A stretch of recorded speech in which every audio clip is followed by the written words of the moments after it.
Hello, and welcome to the Coffee and Comics Club. I'm Todd A. I'm Taylor Trask. Welcome, Taylor. How's your weekend going? You're trapped in some fires currently. We're recording this on August 12th, 2018, and unless I'm mistaken, the fires are raging on in SoCal. It's not good. The one that was near me that I posted pictures on Instagram of has turned. I just found out last night some of my friends, even in Orange County, could see the fire cresting the hills. Whoa. Yeah, they showed me some creepy pictures. It was not good. But I had posted a picture of the smoke, which apparently there were some storms that had come in from one side that kicked up all this wind and kind of blew the smoke out towards the coast. But it was so creepy that night. I mean, it was orange dusk at 5 p.m. in the summer. Yeah, it was not great air quality. I just said to you off the air that we are in the dog days. Usually before we start recording, I say things like, hey, let me turn off the fans in my house. But no, I am almost full Henry Zabrowski, shirtless in front, crouched on the floor for this podcast. I'm dressed in as few articles of clothing as humanly possible and have two fans on me and the windows. You hear that, ladies? He's single. Yeah. Yeah, it's gross. So that's I'm not drinking coffee right now, although I've had a lot today. What about yourself? I am, because this is afternoon and it's on a weekend. I have fired up the Imperial White tea by the Tao or Tao of tea. Oh, yeah. I don't know if I think they pronounce it Tao of tea, even though it's the Tao Te Ching. Yeah. So the Tao of tea, and I've actually talked about the white peony before on this show, which is my favorite. If you're ever in Portland, stop by the Chinese Tea Garden and treat yourself to any of their stuff. But that's where I discovered the white peony, and Amazon doesn't sell that, but they sell the Imperial White. So long story short, the first time I bought this, I had to buy the Imperial White, and we're finishing that off now. But it's white tea. It's delicious. It's wonderful. I have some of their white tea in my cabinet right now. Loose leaf? No, I'm sorry. Oh, get the loose leaf. You got to get a loose leaf in either an infuser or one of those cast iron pots. I fortunately got one for my birthday a couple of years ago, so I've been using that thing like crazy. Yeah, I love a tea infuser. I am just very lazy. Anyway, yeah, I had an I'm sorry to say, just an unnotable iced latte this morning. So I won't mention where I got it from, but when I ordered it, the barista was like, wow, iced vanilla lattes are really popular today. And I was like, it's already 85 degrees outside. Yeah. It's already so uncomfortable. Nobody wants hot coffee right now. Yeah. So yeah, that's where we are. I had some more caffeine after that, but now I got a little too much in me. So I'm just doing a lot of water. Yeah.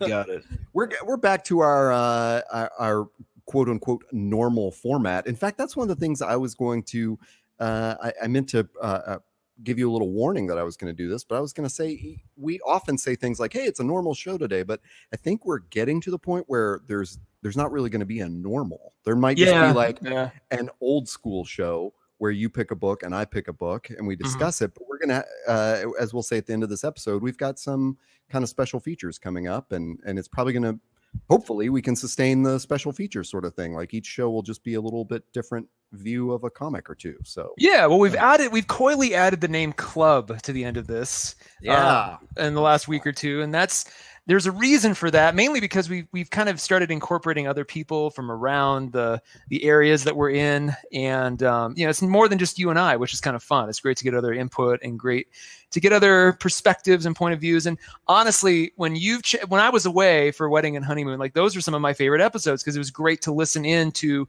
some of your friends in the SoCal area talking about comics. And I think even when you were gone, Mike Marlowe had some really interesting takes too. So it's really cool to get more people involved. And it is like a big old clubhouse that you and I are sort of the founders, but it's going to go beyond that. So yeah, we were very happy when our friend PJ spontaneously said club in that episode I did. Yeah. Yeah, so, that worked out. Just sweet. Yeah, it is a club. Cool. So you gave me a little warning this week. Like, you texted me a few days ago and said that your pick was going to blow my mind. Okay. So I have been anxiously awaiting this.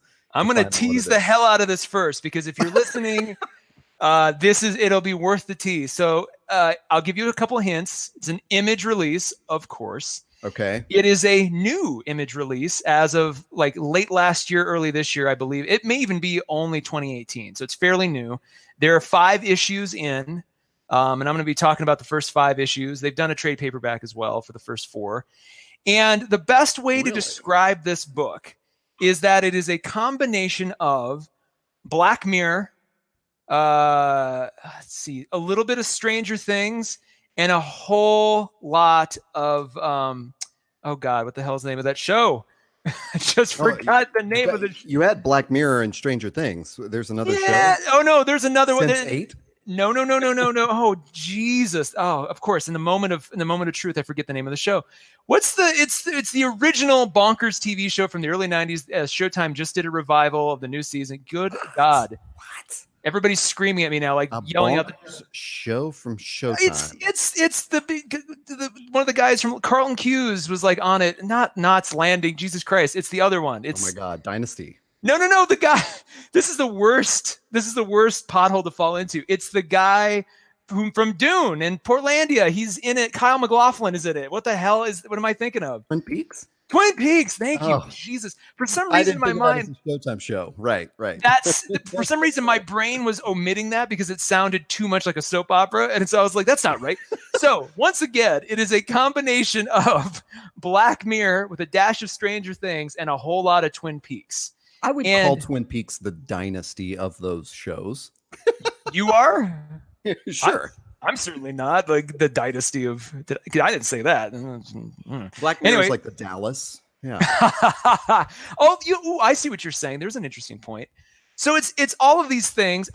And a dash of either amazing stories, from the 80s, the Steven Spielberg amazing stories, or if you prefer, Tales from the Crypt.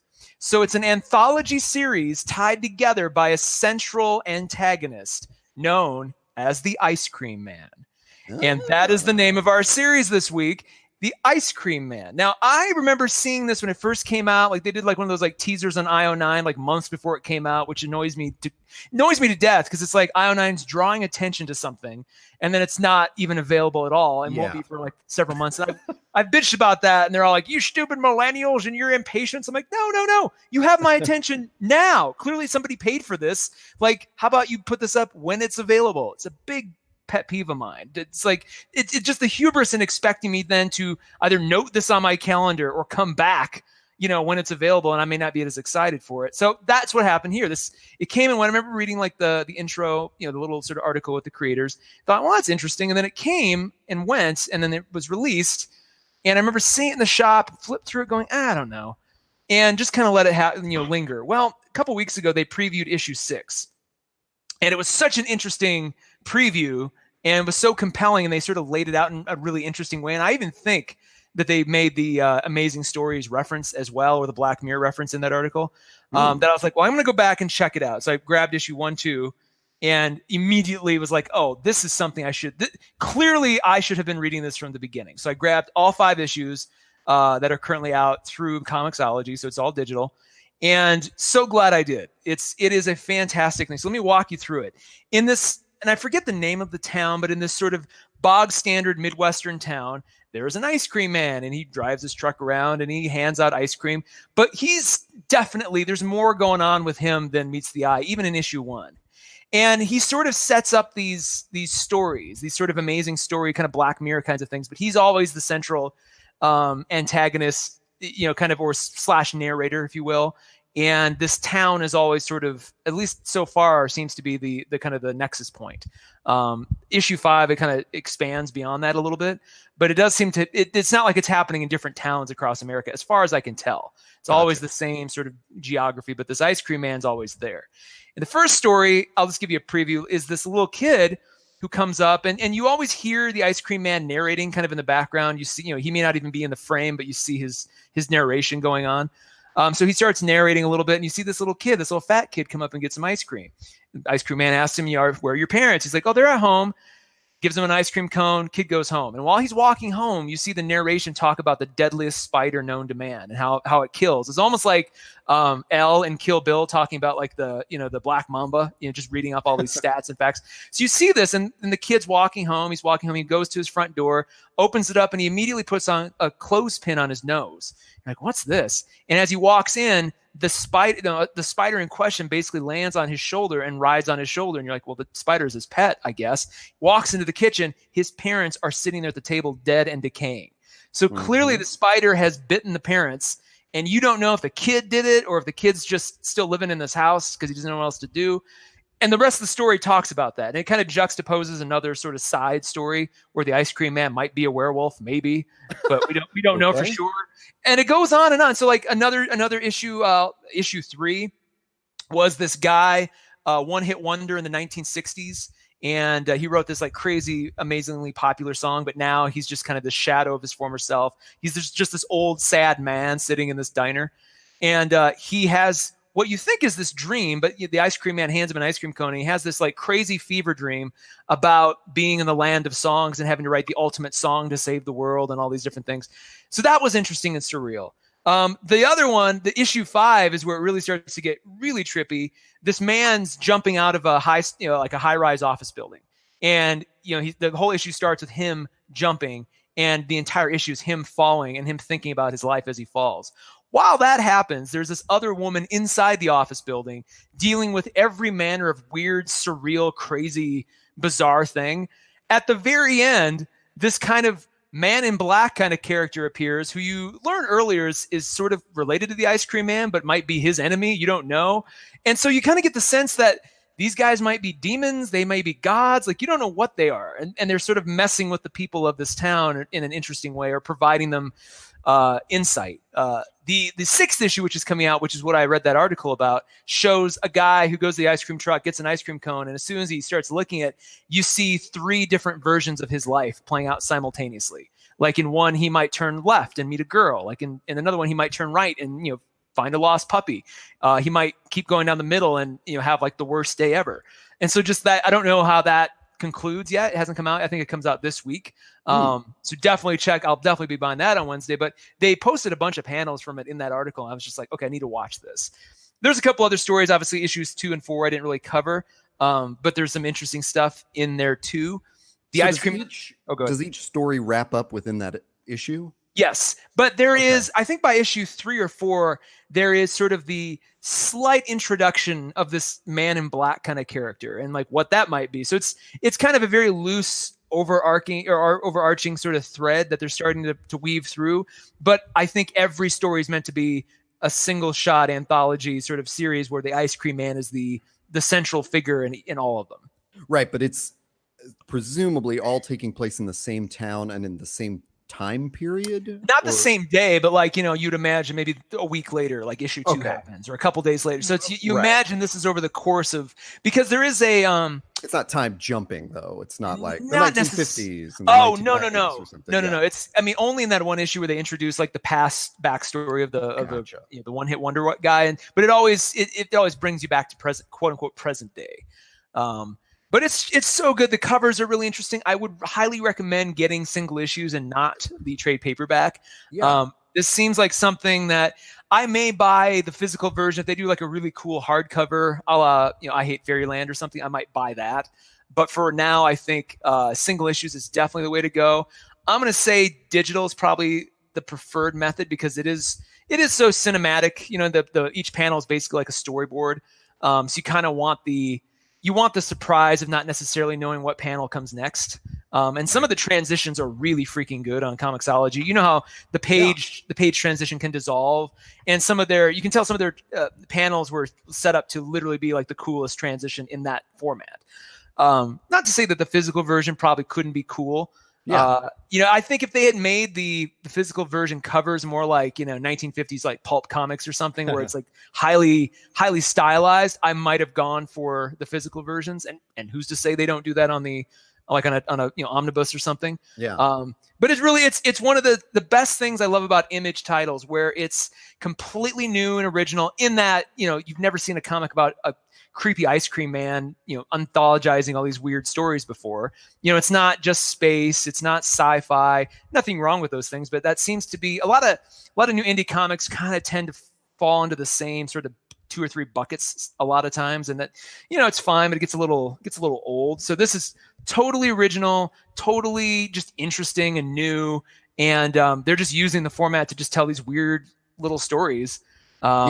And just kind of pursue creativity at all angles. So I love it. This may be my new favorite series of 2018. Well, do you think so? I see on the Image Comics website that they've announced the publication through issue 8. Mm-hmm. And if you're saying that the first 4 were collected in a trade paperback, maybe they know the next 4 are collected. I wonder if they know like that's the end of the series, or if you have any hint that it's going to continue after that. I don't know. I mean, it's definitely, there's nothing to suggest that this is like all heading to some grand conclusion. Right. My guess is 8 is how many they had scheduled, and then after that they'll wait and see.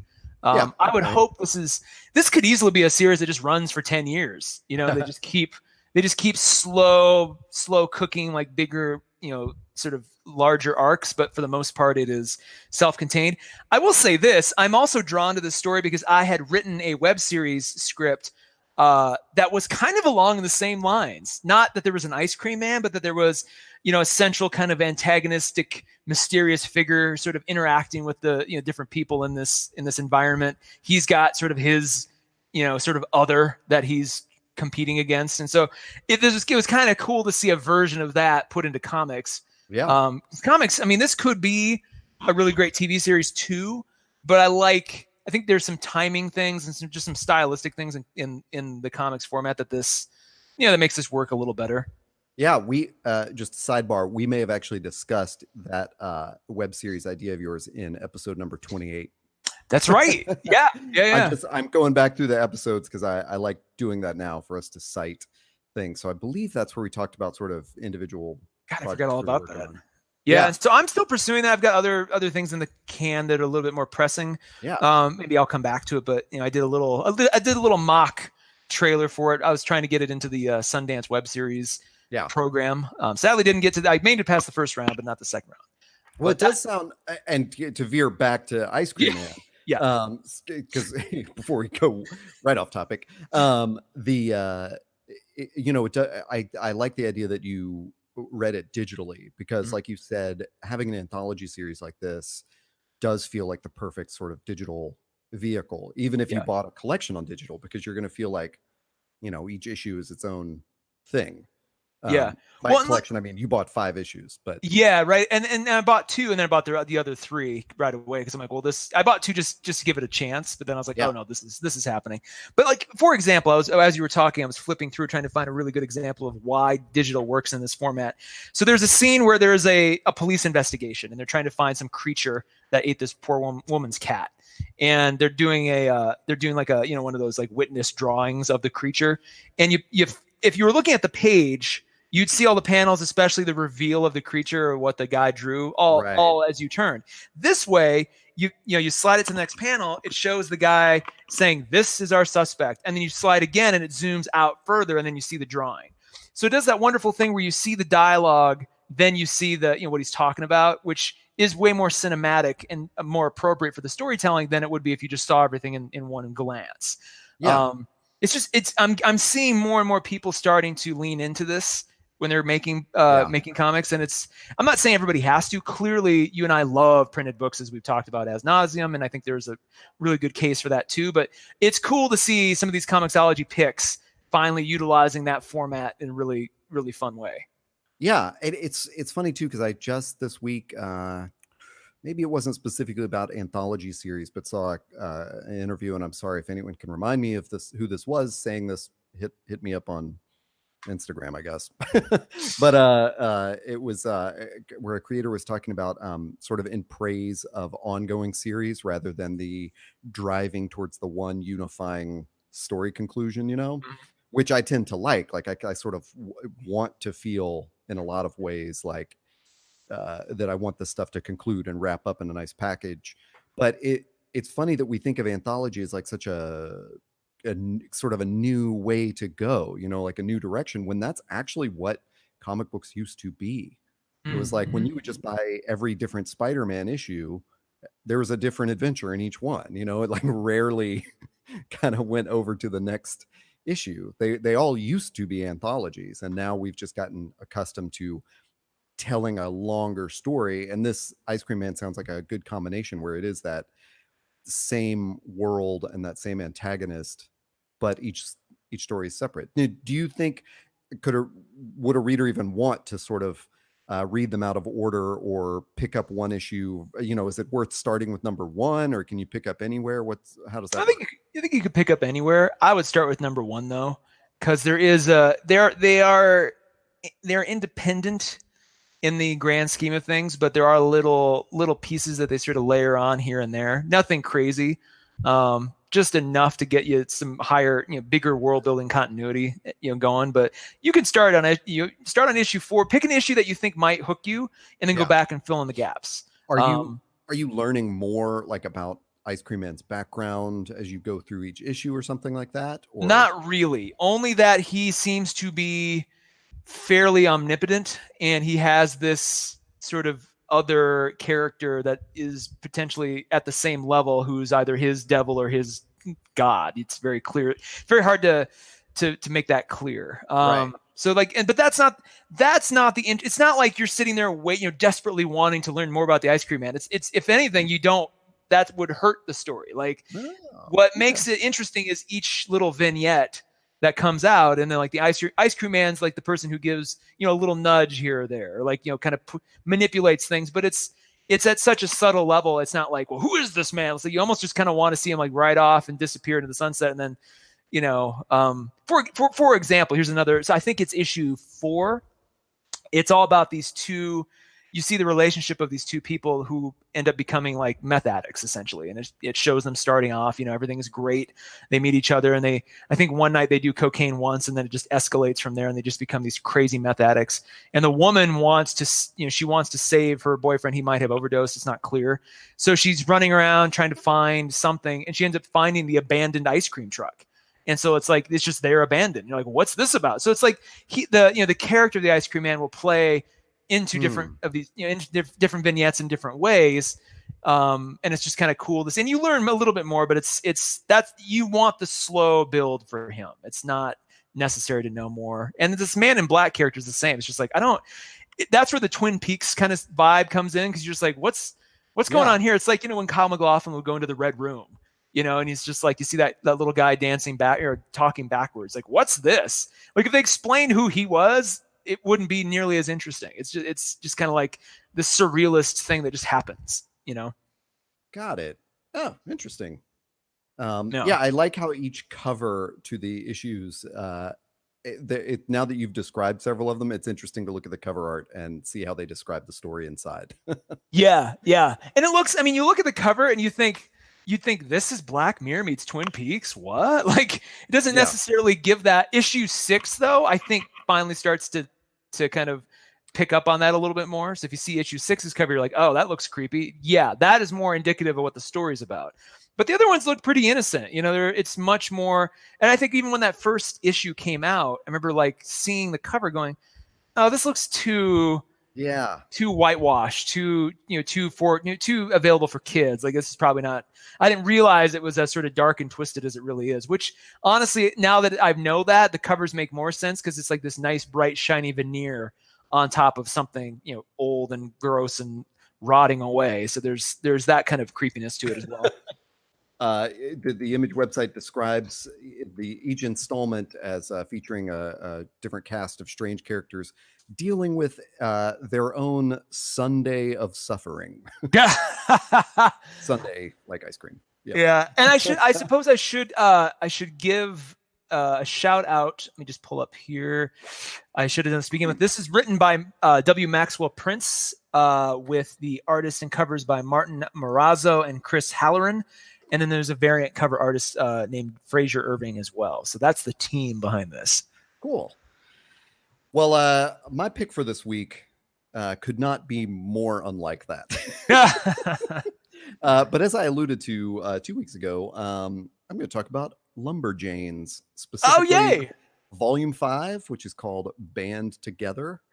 So if you listen to our Comic Con wrap up, I mentioned picking this up. I believe at the time I mistakenly said that I met an artist, but I actually met one of the writers, Kate Lay, Leyh.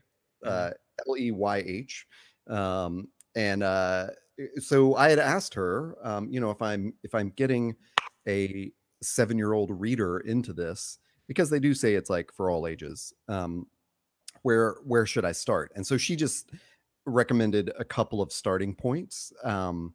I have read a single issue before this, and I think it's really easy to jump in anywhere. The reason she pointed me to Volume 5 was because there's sort of now that I've read it, I see there's sort of a self-contained, story within it, and you didn't have to know any of the other adventures to know this one. And it also does a good job of like introducing the cast all again. So I guess, and that actually is a question for myself. I guess I don't actually know if this is the same cast of characters in every volume, or if maybe they sort of have a new group of campers over and over. Oh, so you didn't start from issue 1 on this? No. Okay. In fact, the single issue that I picked up was even past this. Oh, okay. Yeah. So yeah, it is it is about friendship to the max. It's about a girls' camp, like in the woods, and I I wish I could find those same words that I used to describe it the first time, which is like they are not like, they're not superheroes, or there's no like magic in them necessarily. Like they're presented as just normal humans with normal human lives and problems. But it is great how fantasy elements are woven into the stories, and it's great how the characters deal with those fantasy elements.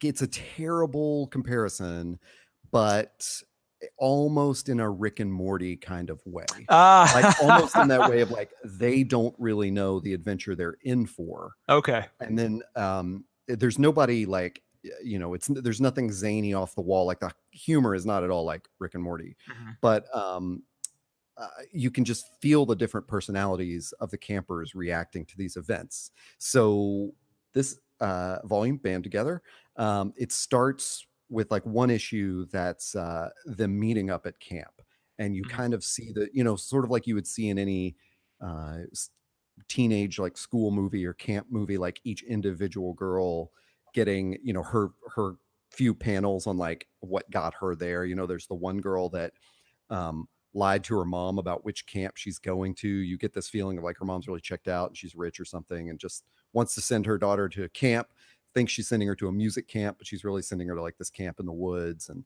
she's taking a taxi to the camp, and the taxi driver doesn't care about her story. And then there's like the rich girl that asks her fathers to drop her off, like a mile from camp because she doesn't want to roll up in this limousine or this expensive car or whatever. And then there's the girl that hasn't been before. And so she's kind of awkward and immediately gets like peanut butter in her hair or gum in her hair right before she gets out of the car. So, it's like everybody has their own quick little introduction where you kind of get the background of that character in a real succinct way.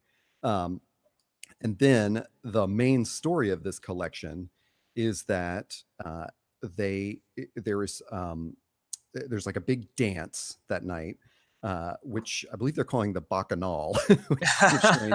But they're I love that word, Bacchanal. Before that happens, they the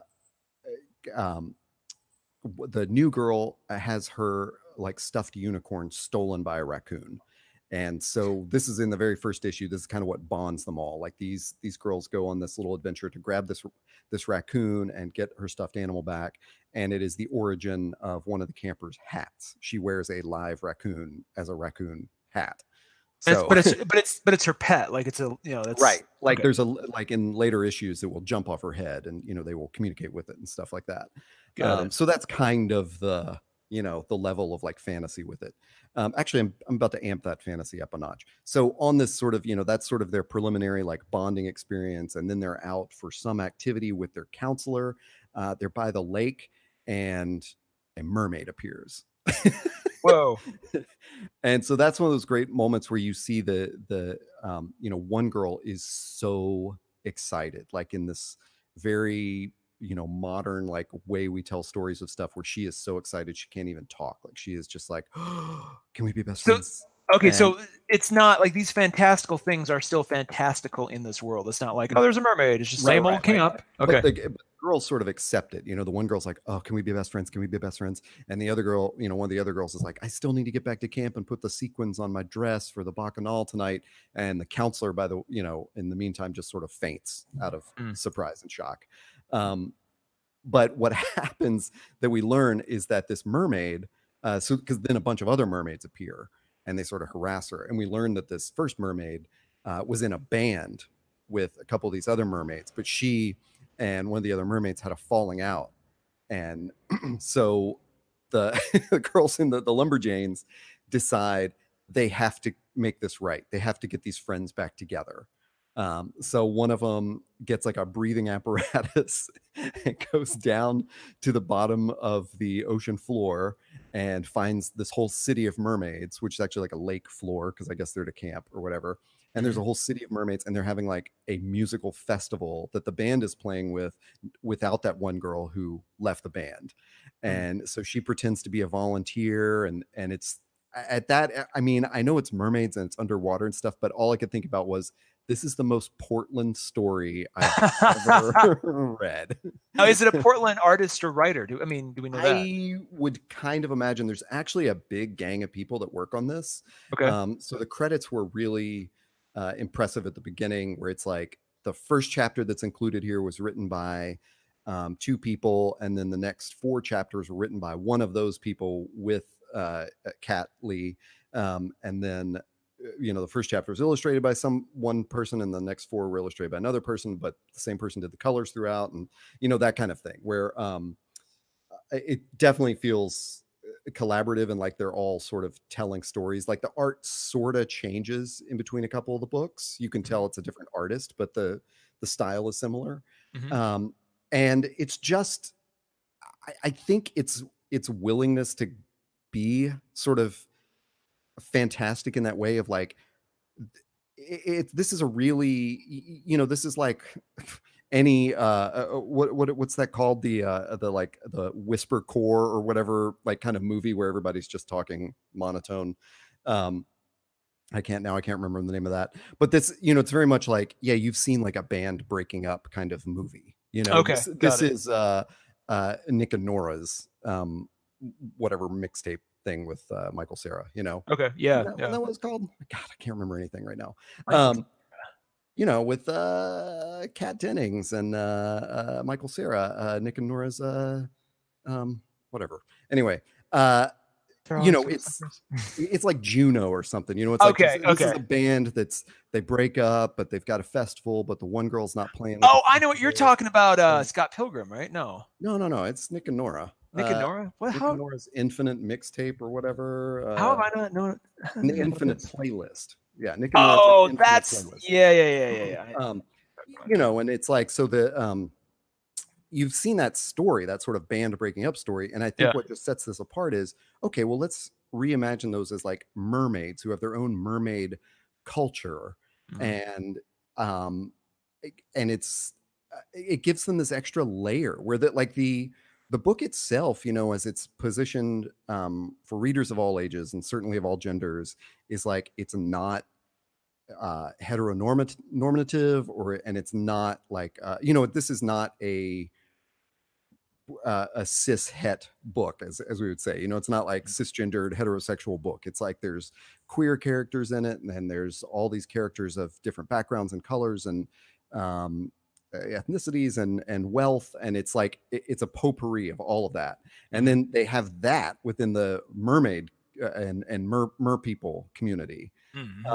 And then you get this other layer of like the human interacting with that, what's clearly like a fantastical thing. It's just it doesn't need to be Aquaman or something. It doesn't need to be like this whole world building exercise and all this crazy stuff, because they have those social layers sort of embedded in there, and it just becomes like this cool little adventure of like, oh, that's funny that this one girl is you can just sense this character of like, they even have a talk to her later on. Like the other characters are like, look, I know you think you're helping these friends, but you're actually being selfish because you're trying to fix the mermaids' lives and you're ignoring your other friends, human people who have this dance that they're really excited about tonight.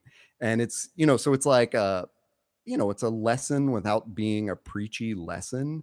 And it's just well described through the characters, and I just really enjoyed it. And I'd really enjoyed that single issue I got, to the point where I thought, oh man, now I need to get the arc that the single issue appears in, because it similarly had a couple of magic elements, and it was such a weird introduction to me to be like, oh wait, they just like, straight up like interact with magical creatures, and but they're really concerned about getting like their camping badge or whatever. So yeah, I thought this was a great book. I don't know if 7 years old, maybe a little young for it. I would say for sure, like this is probably like a tween to teenage book. I would say it's good for boys and girls. Is it something where you will get a better experience if you've been to summer camp yourself? No, I don't think that matters, because it sort of plays off those tropes without. If you've seen a movie or TV show, you probably have an idea. Okay, right. It's it like, so when I got it, I also got a camp badge for my niece, because they had an assortment of badges there. And that single issue I'd read, they were very concerned about, like, there's this wild, crazy fantasy adventure, but the one girl at the end was like, I just wanted to get my knot tying badge, and it's like, you're still concerned about this knot tying badge? Like, a ghost pirate ship appeared in the air and like flew a bunch of like animals that took their skin off like they were coats. It was so crazy. And she's wait. One of my badge. This is a different issue. Are the adults in this aware of these fantastical things too, or is it? Yes. So like when that camp counselor, she faints, and then they go back to the camp, and she's very distraught or whatever. And the head counselor is named Rosie and is patterned after Rosie the Riveter. And so she's telling the story, and the and the head counselor is like, and the mermaids again. And she's like, oh, so you just knew about the mermaids. Okay, great. We all knew about the mermaids living in the lake. So it's, it's like that kind of element of it. Got it. But it definitely gives them the opportunity to continue sort of shocking like that, I guess, because it's not on, it's not in the text of it. It's not like they're going to Hogwarts or something and they know there's going to be magic. It's like they don't really know what to expect, so they get to keep playing that out in every adventure. So got it. Yeah, and on our print versus digital debate, for sure, or not debate, but our dissection of those platforms, I would say print for sure with this, because one of the most enjoyable things is that to some extent, I mean, it's printed in normal, like whatever that is, 8 by 12 sort of trade paperback size, but it is throughout there are pages like from the Lumberjanes handbook. Oh, neat. And so it's kind of like an Alan Moore book where he includes other supplemental creative to enhance the story. Yeah, and each chapter ends with like Polaroid snapshots of things that happened in the chapter you just read. So there's kind of like a division between each issue, but it's recapping it in a way. And, then there'll be another page of the book. And then there's this real charming thing they do where a lot of the parts of the book are sort of inked out, like with a Sharpie, and something's written in. Oh, neat. Okay. It's like it says, even at the beginning, I had to do a double take. Like I thought Kat, when she signed this, had gone through and inked this. And it says camp for girls, and they've scratched out girls and put hardcore lady types. And so it's just, neat little, I wouldn't even call them Easter eggs. It's just art like that makes it feel like a real complete, like you bought chapter 5 of this handbook and here it is. Yeah. So super enjoyable. I would say 10, 11 and up for readers. And it's, those ages, it's probably great. Are you interested in going back to pick up other volumes of this? I would like to get whatever volume the other issue I read is from. Okay. When I bought that single issue, I sort of thought that each issue might stand alone that way. And it was clear that like that was the end of an arc. And so I would like to read that arc. I mean, I like, if money were no object, I would go get all of these. Yeah. I just think they're fun to read. But my TBR pile is so daunting. And as is mine. My budget is so strained that, it's just not in the cards right now. But if anyone wants to send them to me, yeah, that'd be great. It's going to be fun to go back to. I mean, I haven't done a really rigorous comic shop visit since probably April. When I was in Portland. So it's just because I, like you, I mean, granted, I've had a lot of busy stuff this summer too, so my reading has been a little slower, but I got to the point where I'm like, okay, I have at least now 10 things that I haven't even touched yet. I should probably read those before I go back to a store. So I kind of dodged that a little bit by buying Ice Cream Man digitally. That means I just, so that was a new thing. So I made myself a promise. I'll keep reading Ice Cream Man new. But that's the last new thing until I have caught up again. Oh my God. I mean, I previewed in our last episode, I said, I've got all these single issues to read. And then I went to the comic shop this week and got my pull list and went, and I had not been in the comic shop since Comic-Con, I believe. Maybe the week after I went. No. It was before. So I had like, 2 new issues of Thor and an issue of Catwoman, and Domino had 2 issues that I had not picked up yet. And it was just like a stupid haul of stuff waiting for me. So it's, but then also a little behind the scenes for us was right around the time Marvel had that sale on Comixology in May or April or whenever. You and I had both counted up our TBR piles and had communicated over text like, I can safely do the next year of shows without buying anything else. Like, there's enough older stuff that I want to talk about and newer stuff that I haven't yet read that I know I'm comfortable with stuff for a while. So I tried to put a dent in that Marvel sale on my flight to and from. Oh, good. And I did 2, but it's just like, I mean, that there's only so much you can read for enjoyment on a long 8-hour flight before you're just trying to numb your brain. So I didn't want to read something under those conditions. So I had to get it kind of out of the way first, and then end up watching 3 movies and taking a nap and all that stuff. So I've got a shelf full of things. And part of it, and there's some things I'm glad we're doing the show because there's some things I want to go back and revisit. It's been a few years and I want to see if I still enjoy it or found the same sort of takeaway from it the first time around. So no, that's a good idea. It'll be good.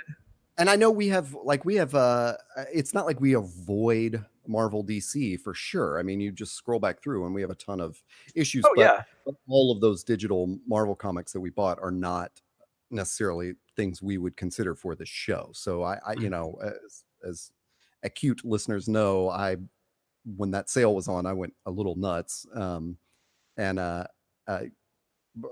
There's no way I would review all of that stuff for our show, but I'm still safe for the next 30 weeks or so. One of those of you who don't remember, Marvel did this awesome Comixology sale where everything was like $1. It was kind of crazy. So, you like just straight paperback sort of. And there's so many things that it's like, I can figure out if I like this. I can figure out if I like this. I ended up getting a Doctor Strange trade that's, drops you right in the middle of his world, but it kind of makes Doctor Strange really interesting. He's kind of this sort of haggard, drunken kind of character who's just trying to deal with what's going on. So it's like, well, that's an interesting take. I can't wait to get to that at some point. I also forgot that they just rebooted Dazzler, or maybe not rebooted, but just started a new series with her. And I really like that character. Wait, Dazzler, the X-Men character? Has her own potentially. There's rumor that Taylor Swift was meant to be her on an album cover in a cutaway during X-Men Apocalypse. Does that make it? Did you hear that? I heard that, but I was just momentarily confused. Like, is that in Apocalypse or is it in New Mutants or Phoenix or something? No, it's in Apocalypse because they go to the mall, and I don't know how much of that was kept in the final film, but they were supposed to be in the music store. Like, Dazzler, I liked her better when she was a mutant. Like, there's some kind of throwaway line. If you've got the behind the scenes sort of featurettes of Apocalypse, they probably break it down. Sadly, that was one of those movies that one time through was all I needed. And it's like, okay. Sadly, I own that movie.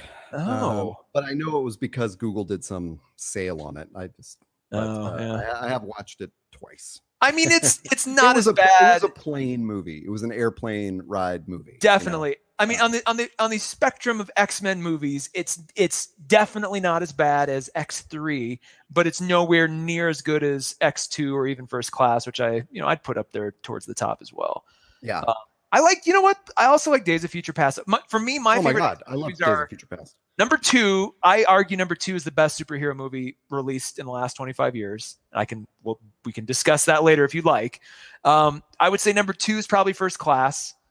And then tied with number 2, or very, very close number 3 is probably Days of Future Past. Look, I would watch all of Days of Future Past every day just to see that Quicksilver scene. I mean, that's an amazing scene, and that's the first time we get a repeat in Apocalypse, but you'd kind of seen the joke already, so it's great in Apocalypse. Like, I really like that one too. I like his characterization. Boy, we're off topic now, but as I've said before, you got to watch that Rogue cut of Days of Future Past. I need to do this. It's so good. I did want to mention a couple things. One is that if you follow Scotty Young on Instagram, I'm sure this is not exactly news, but just today he posted the cover for trade paperback number 4 of I Hate Fairyland, because it is over. Like, it's done. Is it? Yep. Holy crap. He's on a bunch of new projects. They also restarted, they gave X-23 her own book again. And months ago, or not months, but before Comic-Con, he had done one of the covers for that. And I think he's writing Deadpool right now, or I don't know. He's got a bunch of stuff going on. So yeah, that might be a good thing for us to wrap up on at some point, because there's only volumes 3 and 4 left for us to read. But then the other thing is that, as you know, like in the episode, number 77 of our show, where I was joined by my guest, Lainey. She runs a comics and graphic novels book club. And next weekend, we're discussing a book called My Blacks Don't Match by Drew Roush and Jocelyn. I'm going to mispronounce this last name, but it's like Gageway. But I would say look up Drew Roush. My Blacks Don't Match. It's like about like a goth whose blacks don't match. Anyway, I'm hoping to convince Lainey to join me again to discuss that, but I wanted to preview it today to say, if you listeners want to grab a copy of this, that's what we'll be discussing on our show in the next couple of weeks. So we usually don't announce what we're picking, but that's what I'll be picking for the next time. Nice. Can't wait to hear that. Any announcements from you? No, I'm still debating what I need to build out my schedule for the next couple of weeks, but look forward to other guests and feature familiar folks coming back in. I think I'm going to get Mike back in. Charles Webso, who hosts the Hardy Boys Drink podcast, is, I think, interested. So I'll be having some guests on my side. Todd will be having some guests on his side. And we're just going to keep expanding this out a little bit. We keep talking about this website project that I've been stuck on, but I think we are probably going to have to launch some new social media accounts too, because I think that's more interesting. I'm seeing a lot of people put up all the comics they're reading. I think we could get a lot of mileage out of a really good Coffee and Comics Club Instagram account, all that too. So we'll keep that, on the front burner, and hopefully in the next week or two, you'll see some of that stuff. We got so many burners going on, but where could people actually listen to all of these episodes? They can actually listen to this. Just search for Coffee and Comics Club wherever podcasts are found: Google Play, iTunes, or Apple, I guess, Stitcher, everywhere but Spotify. We're still trying to get that figured out. I do believe our aggregator has that a lot easier now to add on. So hopefully we'll be on Spotify soon. Otherwise, look where podcasts are found. And then you can also find all our shows and anything else on findusthere.org. That's the website for their network. And you'll see other shows we've done. I've had a lot of people ask about Wednesday in Westeros lately. I think without Game of Thrones this year, there's been, obviously there's not a lot to talk about. So we may have to dust off an episode or two of that before year's end, maybe do some interesting recaps or some looking forward to. I mean, season 7, 8, 9, whatever, doesn't show up until July of next year. I think it's going to be a while. I heard that maybe there's a possibility that it comes out earlier than that. But I won't believe it till I see it on a calendar. I mean, as long as it's good, as long as all the effects are good, and that's what they're taking their time on, that's all I care about. I mean, it is like 7 movies that they're editing. You know? Yeah, that's true. It's super greedy of us to be like, get it out sooner. Come on, hurry up. They're like, okay, fine. It's just all animatics and crappy wire renderings and stuff. They're like, you asked for it. You wanted it. It's like, well, no, not like this. That's what I want to see. We've talked about going back, though, because we started Wednesday in Westeros around, season 4 or 5?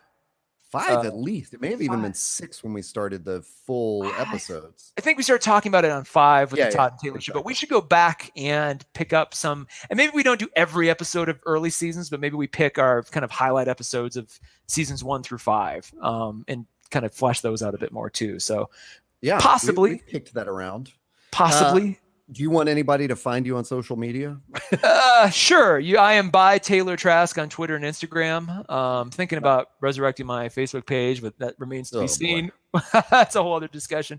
What are you? Where are you? I'm Hey Todd A on those platforms, but increasingly I'm not on Twitter. So I pop in and out every now and again, but find me on Instagram. Hey Todd. Instagram is the place to be. I know. If only they weren't owned by Facebook. I know that. I keep coming back to that because I'm like, man, this would be ideal if they just weren't part of that machine, and they're actually the most valuable part of that machine. So it's not like they're going to divest themselves of Instagram anytime soon. I have by the way, I have a book recommendation unrelated to comics in any way. Since we're talking about social media, I grabbed the audiobook of 10 Arguments for Deleting Your Social Media Accounts Right Now by Jaron Lanier.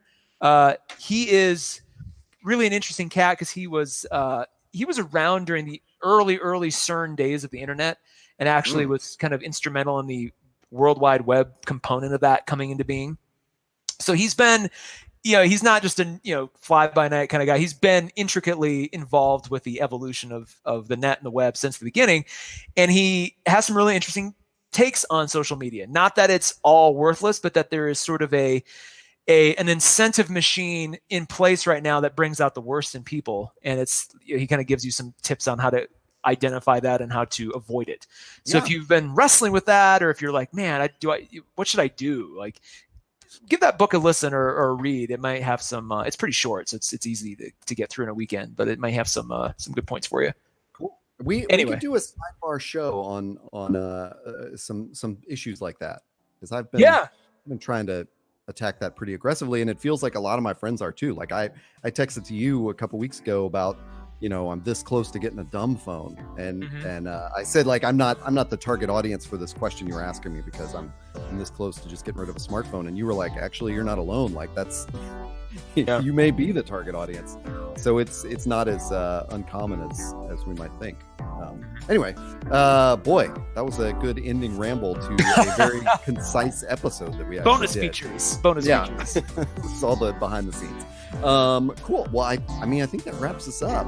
Read My Blacks Don't Match for the next episode. Yeah. And we'll catch you all then. Sounds good. We'll see you.